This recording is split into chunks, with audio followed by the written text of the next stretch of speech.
What's going on, guys? RDAP Dan here, Federal Prison Time Consulting. Hope you guys are all having an amazing evening. And here we go. What's going on, guys? RDAP Dan here, Federal Prison Time Consulting. Hope you guys are all having an amazing evening.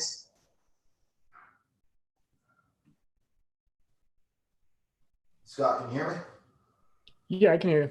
Okay, sorry about that. I accidentally hit the wrong one. All right, let's try that one more time. Sorry, guys. RDAP Dan here, Federal Prison Time Consulting. Hope you guys are all having a great day.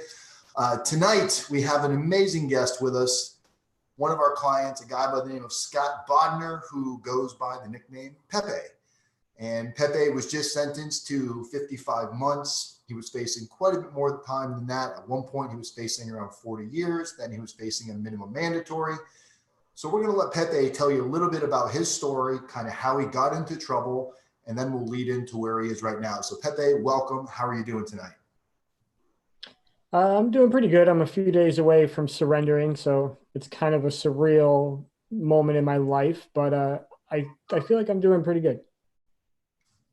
So take everybody through a little bit about how you got into the situation, what you're going through, what it's been like. What did you do to get yourself wrapped up into a federal indictment? Sure.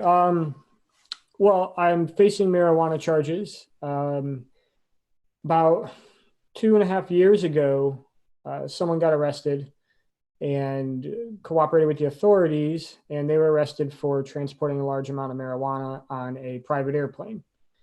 And when they cooperated, some of the names they gave, one was mine. And it led the authorities to me, and I was arrested and charged with transporting and attempt to possess and transport large amounts of marijuana. At that time, I was facing 5 to 40 years. They had found 400 pounds of marijuana in an airplane, and as things progressed in that situation, more evidence came out and other people cooperated, and the prosecutors approached me and said, they had enough information and evidence now to increase the charges and increase the sentence up to a 10 years to life sentence with a 10-year mandatory minimum. So it's essentially why I'm in the criminal justice system right now. And just to briefly state how I got there, I was facing a lot of pressure, financial pressure at one point in my life, and I'm a father. I have 4 children.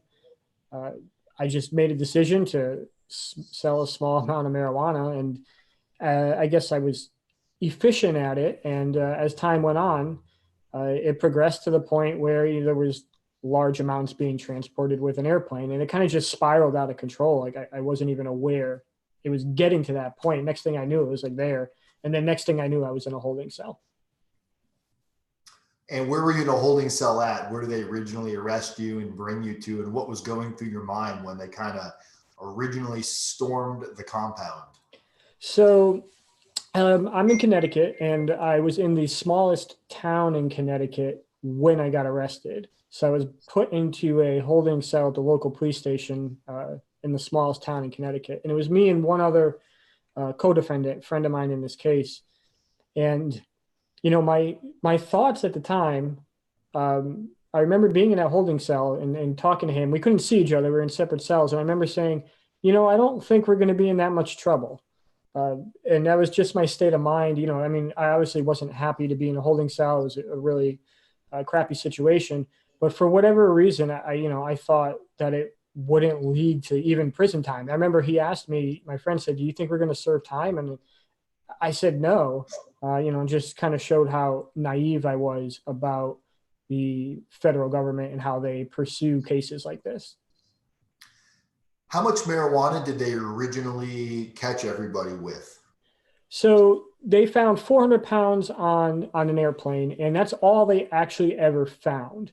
But later on, they found evidence that kind of had a backlog dating, certain trips and the amounts that were obtained, that were transported, and they had cooperating witnesses. So over a period of time, they said somewhere from over 3,000 pounds, like 2,500 to 3,500 pounds total was transported. And let me ask you a question. So right now, like marijuana is big talk. It's being legalized across the nation. Is it odd that you're going to prison? And don't get me wrong, it's a large quantity of marijuana. So I'm not justifying what you did. But I mean, we're talking about marijuana. Do you feel like the justice system was a little lopsided that you're going to prison potentially for almost 5 years for marijuana?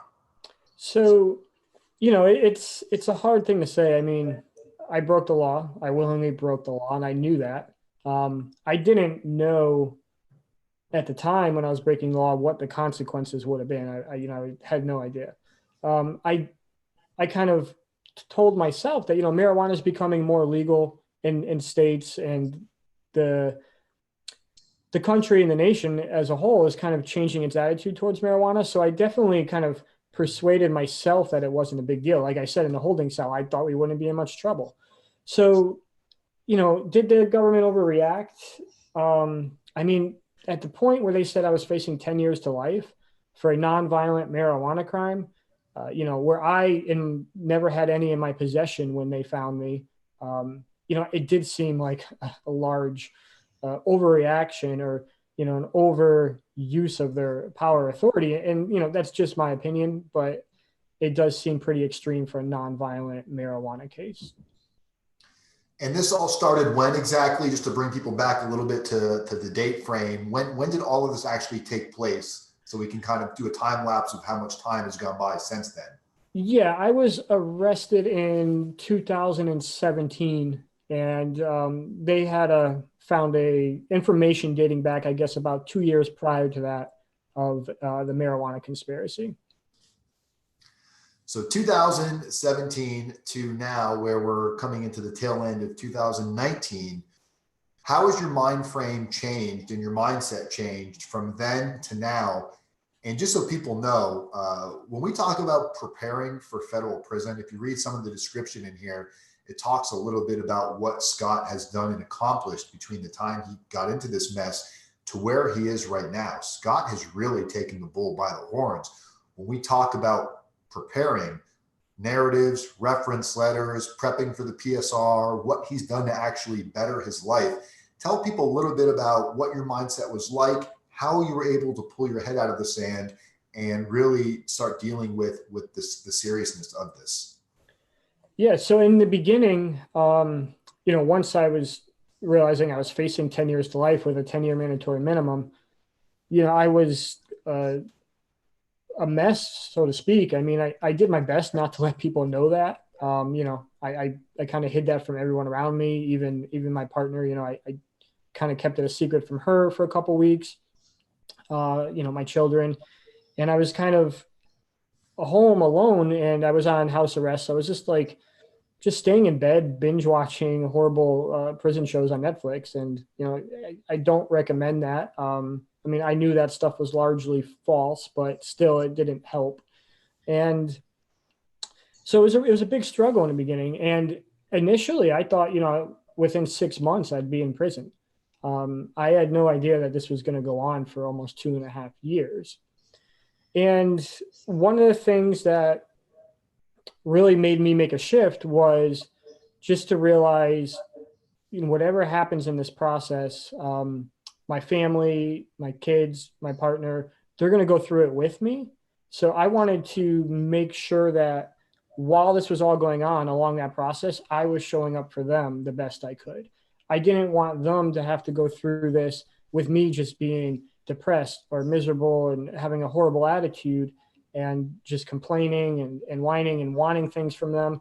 I also wanted to be able to provide for them during this whole process, now and while I'm incarcerated. So that really is where I started to make a shift.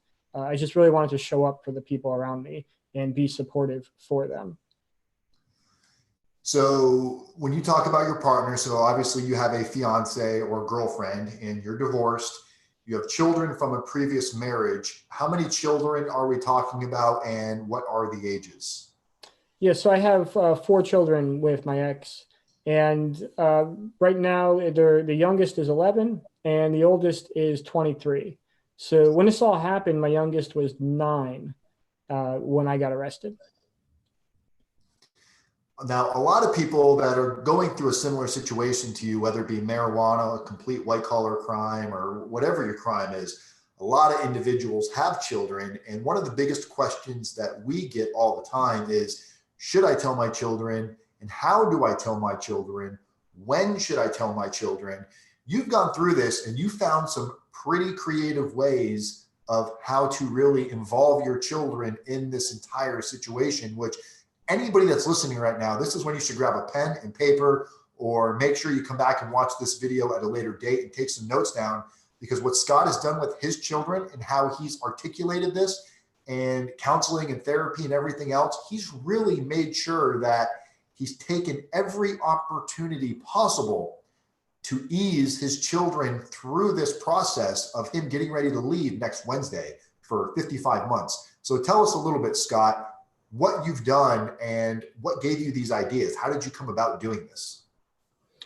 Yeah, well, first off, it wasn't an easy thing. The question of how do you bring this information and present it to a child, particularly a younger child, it was difficult.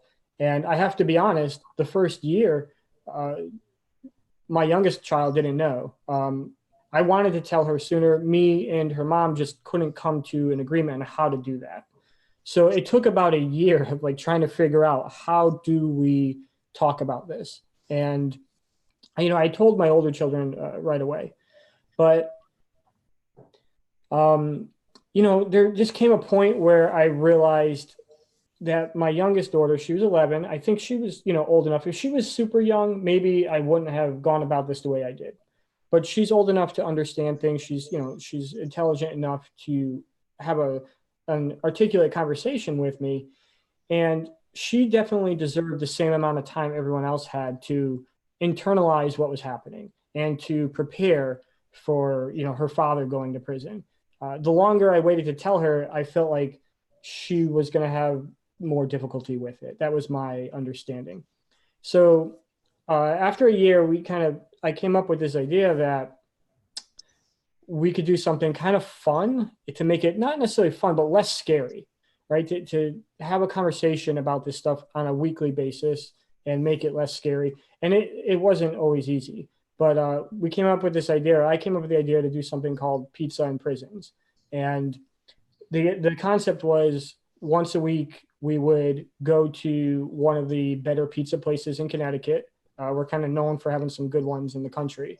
And we picked 7 pizza places, and we would go enjoy a pizza and have a discussion and try and talk about things that we're all going to be facing with my incarceration.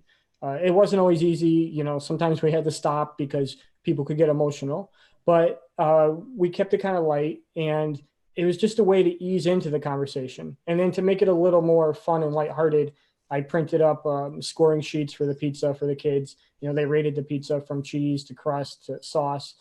And, we would all take a car ride home together and listen to music. So it was a bonding experience as a family, but it was also getting people together, creating a ground where we can begin to talk about what's happening.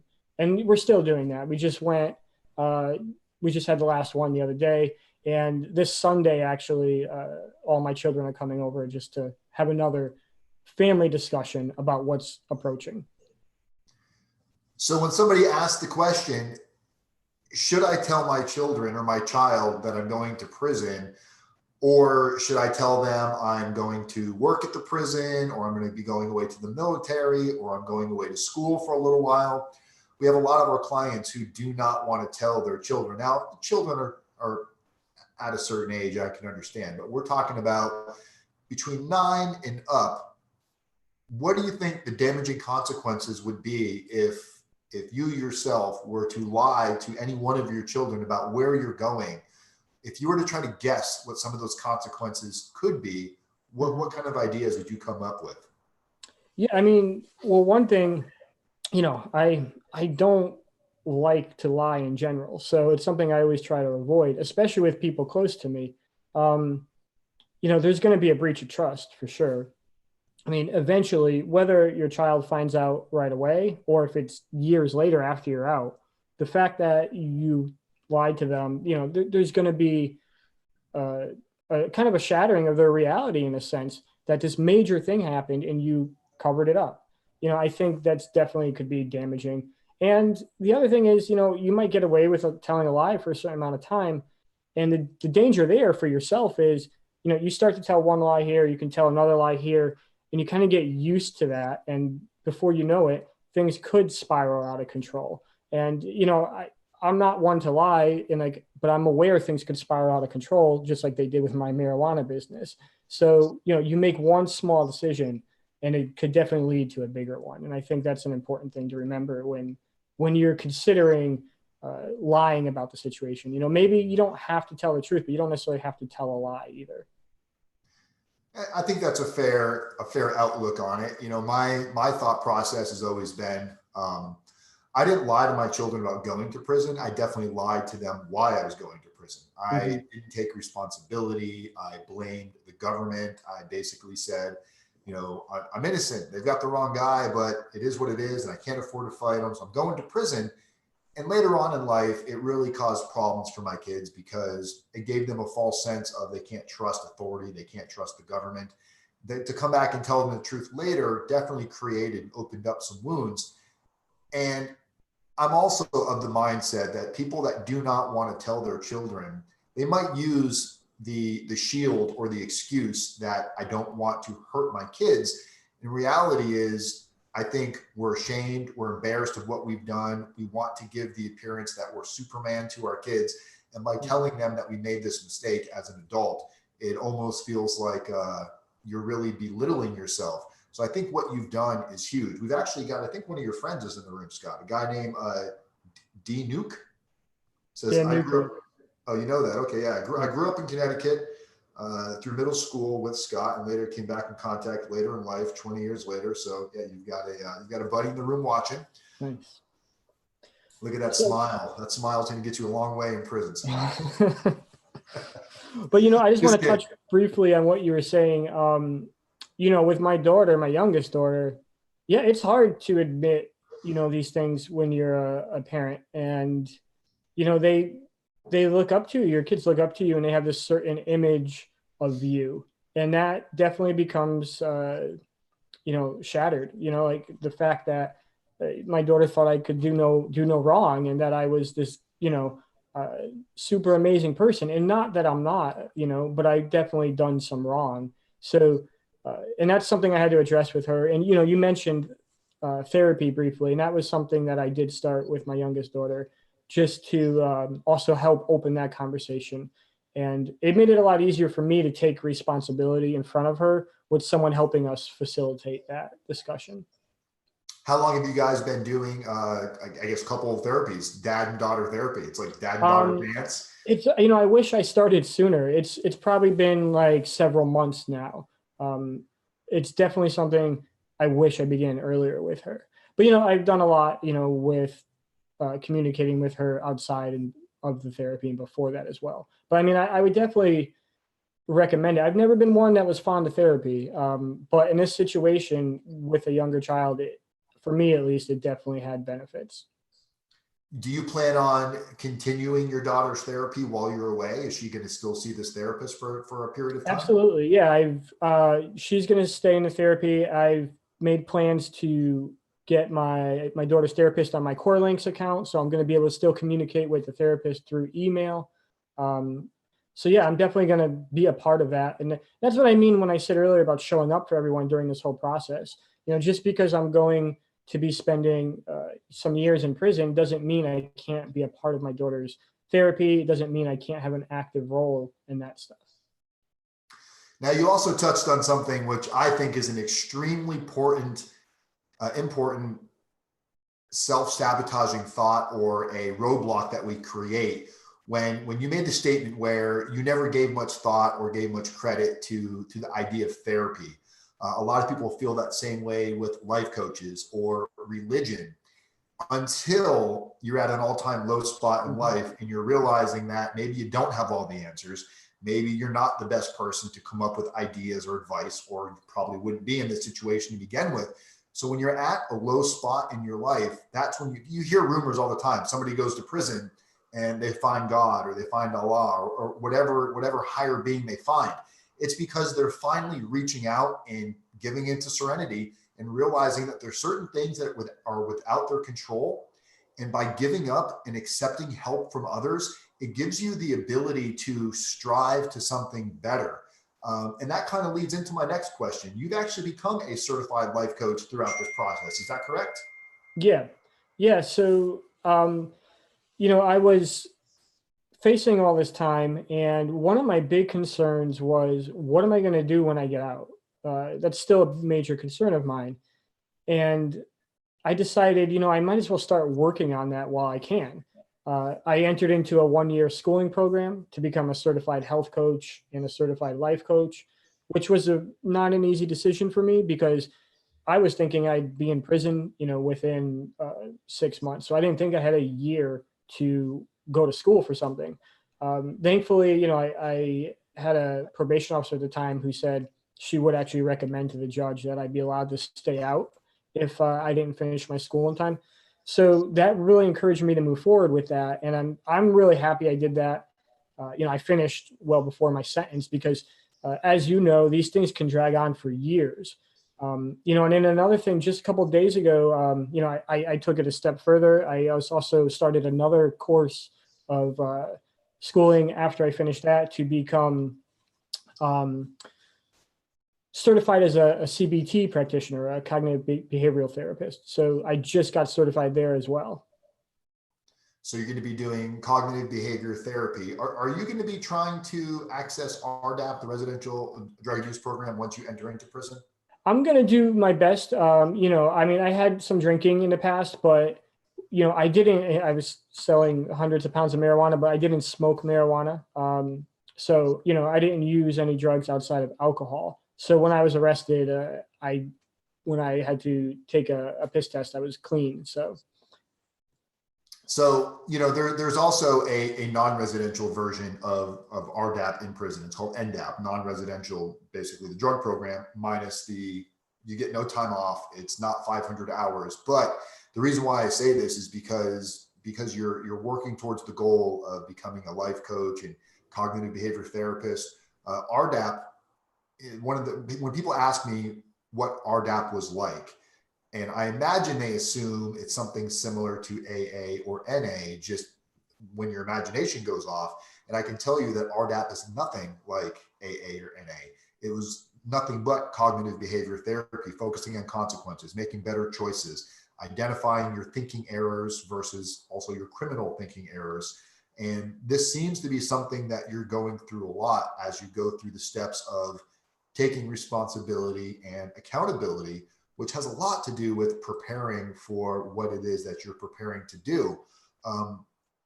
Tell us a little bit, this is my shameless plug on working with you, but tell us a little bit about how you found us and the scope of work that we do, and really how you became engaged and decided we would be a good fit for what it is you're trying to do. Yeah, I was aware of your work for a while before I reached out to you. When I initially reached out to you, I already was working with somebody else at that time, and I had reached out to you to do a podcast interview on my podcast that's not yet released. And we just had a dialogue. We had a really good conversation, and we had some dialogue off the air as well that went quite well. And some time went by, and I was just looking for some more service provided than what I was receiving. So I reached out to you towards the end of my sentence here, just looking for some more guidance in this process. And, one thing I'll say, you kind of hinted at it before, I'm not the average person going through this. I've done a lot of work on my own. I went to school to be a health coach, a life coach. I went to school to get certified as a cognitive behavioral therapist practitioner. And yet I still, I think it's like so valuable to work with someone who is more familiar with this situation. I mean, even all I did on my own, I wouldn't have been comfortable enough to go through this process without the guidance of someone who's more knowledgeable, for sure. And I appreciate that. And it's been a real interesting journey working with you because you're not the most typical client. A lot of our clients kind of end where you are. They get to that point finally. You were already on that track when we met you, and seeing how you were taking so much value with how well you wanted things to turn out. And you realize that so much of it was out of your control, but you identified real early on that the control you did have was the choices and decisions you made where you were in your current situation.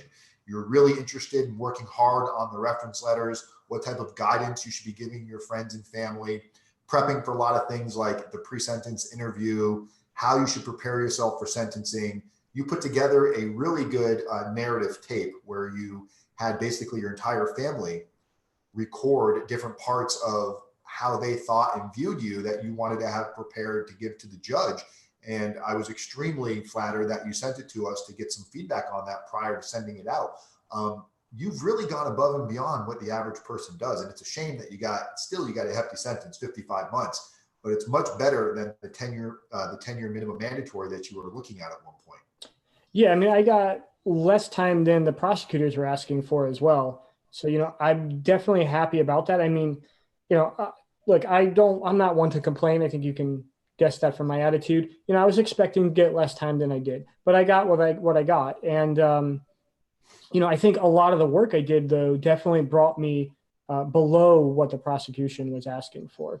And, just to kind of touch on what you were saying before, a lot of the work I did, a lot of that stuff came from realizing how important it is to have a story of your own. Because I started going through this, and the newspapers write these crazy articles, and the TV news, they're all saying these things about you. And then I realized, there comes a point where if I can tell my own story, I can begin to have more control. And there's so many ways to tell your story. You could start a podcast like I did. You can become a certified health and life coach. So you could say, yes, I, was sentenced to federal prison for transporting lots of marijuana, but this is who I've become. This is what I'm working on, and just having that ability to take control of the story as much as you could really is what motivated me, just to, the more I realized I had to control the story, the more opportunities I had to make decisions, as opposed to just letting the government or the media make every decision for me. So you self-surrender next Wednesday, correct? Yes. And where are you self-surrendering to? Lewisburg, Pennsylvania. Lewisburg, PA. Are you nervous about, how are you getting there? Are you flying, driving? So I'm going to be driving. My partner, she's going to drive with one of my best friends. It's about a 4-hour drive for us. We're going to head up the night before and get a hotel or an Airbnb, and then I will be surrendering the next morning. What's the mood like right now with friends and family? And is there a fog, or how are you kind of coping? I mean, right now it's like these last 2 days have been so busy for me. Everyone's like wanting to spend time with me. I've got a bunch of things on my things to do before prison list. Like I'm still checking those off. So right now it seems like there's kind of this mad dash to accomplish all these things and find time for all these people. And I kind of feel like in the next day or so, it's going to really start to hit me. Maybe not that I'm going to be like freaking out. I'm not scared to be going away at all. I don't have any fear of prison. Most of my fear is just being separated from the people I love, not the environment I'll be in. Are your kids starting to show any different levels of emotion yet? Is it starting to become real for them? It's starting to. I was talking to them the other day and asking, I asked the question, are you ready? And I don't know if you can ever be ready for something like this, but, they're definitely starting to say different things about it. Because in the beginning, they didn't seem like it felt that different. Just because I'd been here for 2.5 years, it didn't seem real. Like, there's a lot for them to process. I mean, they know me as their father and how I've been all this time. And then they're hearing all these stories from the government and they know I'm going away, but it's been 2.5 years. So it's really hard to internalize that when it's not happening immediately in front of you. So now that the clock is kind of ticking down, it's beginning to phase them more for sure. And there's definitely some heightened anxiety. Do you find yourself doing weird things or saying weird things to yourself, like this will be my last Thursday, Friday, Saturday, Sunday night at home? Or you open up the fridge and you look at the milk and you see the expiration date and you're like, I'm going to be in prison when this milk expires. I went through all of these weird thought processes because it was so unimaginable of driving myself to prison for a period of time that I couldn't really fathom. It's almost like 55 months. I mean, that's almost, a car loan Mhm. expiration date. There's just so many weird things that went through my mind. Did you experience that at all? For sure. I mean, it happened to me today, this morning. I get up every morning and I make a smoothie that I like. And I was sitting there looking and I had like enough ingredients left to make one more tomorrow. And I'm like, all right, I'm not going to buy any more stuff. I'm thinking tomorrow is going to be the last time I have this smoothie for, X amount of years. So it's definitely starting to happen. I started to look at other things the same way. My friends own a coffee shop that I love to go to. And I keep thinking about the last day I'm going to be in that coffee shop having that good coffee. Yeah, just walking around and smelling fresh air, listening to music, Hmm. sitting on your couch, holding a remote control in your hand. There's so many things that we literally take for granted. And I don't expect anybody not to take these things for granted. But as you get closer and closer to your expiration date, um, what's your biggest concern right now about leaving home and entering into prison? That gap of crossing the bridge, what goes through your mind the most? I mean, some of my biggest concerns, it almost makes me feel like a little kid back in school again. Like, I imagine my first day of prison being like stepping into a school in the middle of school year as the new student and kind of being awkward, not knowing who to talk to and where do I sit when I go to eat lunch. And can I just,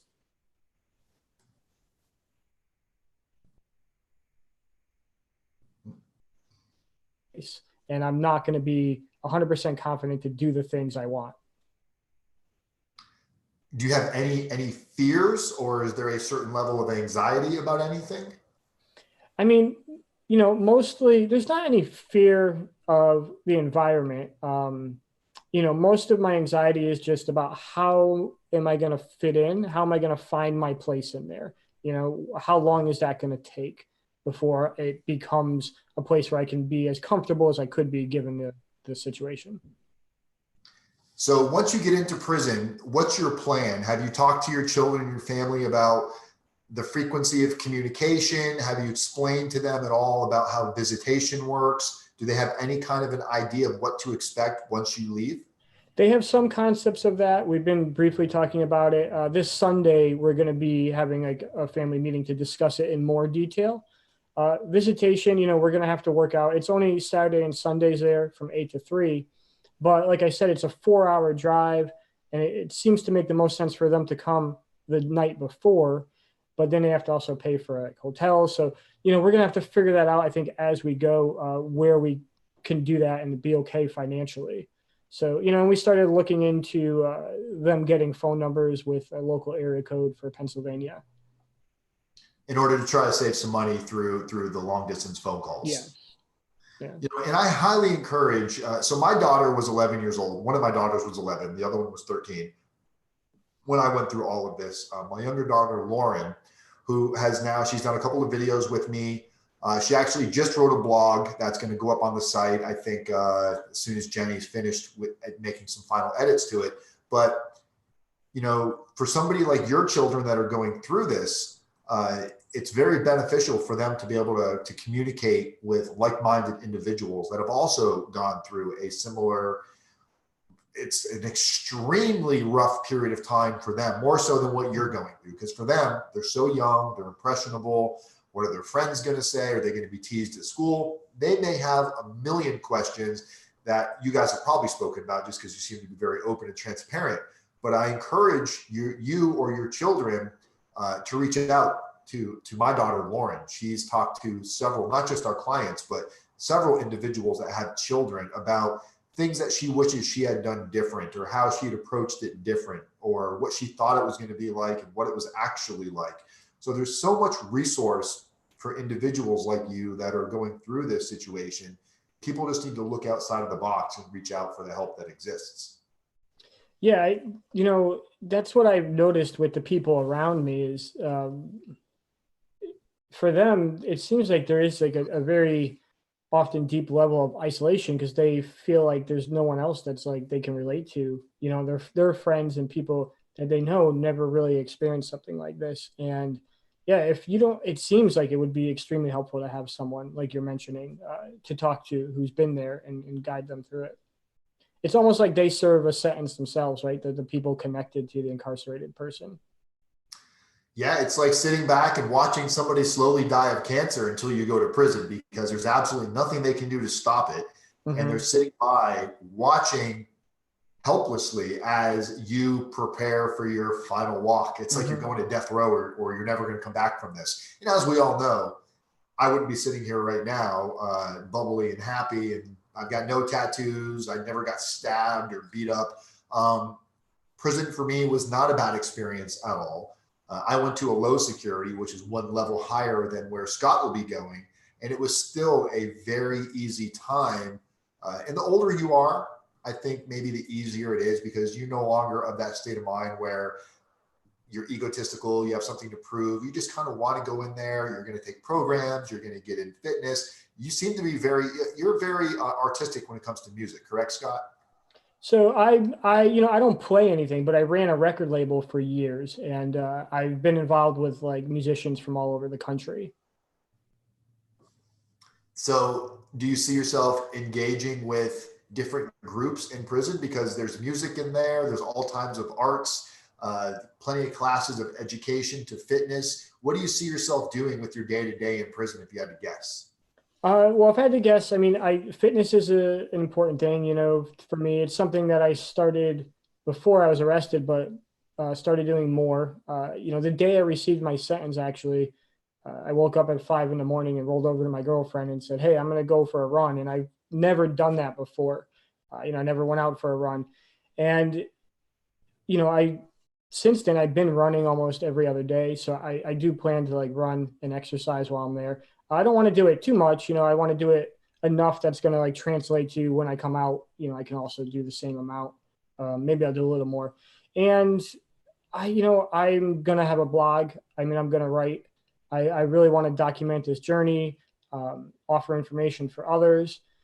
And I want to read a ton. I'm really interested in learning about how to move through a struggle in the best way possible. So I'm interested in psychology, and I'm hoping just to have a lot of good conversations with people in there. Um, I used to be a cook, and I'm actually like I'm hoping I don't have to cook that much. I'm tired of cooking, so I don't really want to do cooking in there that much. So when you say cooking in prison, are you referring to like a chow hall job cooking, or are you referring to cooking with your buddies in the unit where everybody chips in, gets commissary, and it's time to throw down on some burritos or Yeah. nachos or I don't want to do the chow hall. I like cooking with friends. If I make some good friends in there, we want to, everyone throw down and make that nice meal. I'm all for that. well, definitely don't tell them you were a cook, because you'll immediately be thrown into the chow hall. But I Yeah. can tell you, you're going to have a blast with some of the most fond memories I have are I was very much into fitness while I was in prison, getting my mental health and my physical health completely on top of that. And once a week, though, we would just go full tilt and we would eat the most disturbing meals you could ever imagine. And I've had some of the best nachos, best burritos, best pizzas, cheesecakes. And this was all made from the most crazy, ridiculous items that you could buy on commissary, which the best way I could describe commissary is almost like the ingredients you could buy within a 7-Eleven. Hmm. And you have so much fun doing it, though, because you've got time to kill. So you can spend hours prepping, and you're really bonding with other individuals. You're having amazing conversations, and you're doing something that's relatively very proactive. Hmm. You know what, Dan? I got a question for you. I'm just curious. Do the crimes that people committed create some type of social hierarchy in there? Like me going in as someone with a drug crime, like how does that affect how I'm going to serve my time, if at all? So you can barely call weed a drug crime. So Yeah. don't give yourself too much credit there. Well, it Yeah, was a large you're amount. absolutely right. There is a social group of crimes. And when they hear what your crime was, when they find out it was a marijuana crime, forget the amount. No one's going to care. You're automatically going to be viewed as, I can't believe they locked up another man or a person for marijuana. You are absolutely going to be accepted in every group. You're not threatening. You have a very, very calm demeanor. You are a likable individual. No one's going to try to take advantage of you. You're going to have an extremely decent time being where you're going to be. I mean, it's prison, but you're going to be socially accepted in almost every single group, from the brothers to the white boys to the other ethnicities. There's going to be zero issue. Groups you want to work out with, groups you want to go watch movies with, tables you want to sit at. You're going to pretty much have pick of the litter, just because you really don't belong in prison. I get it. You committed a crime, pay a penalty. You can't sell any more weed.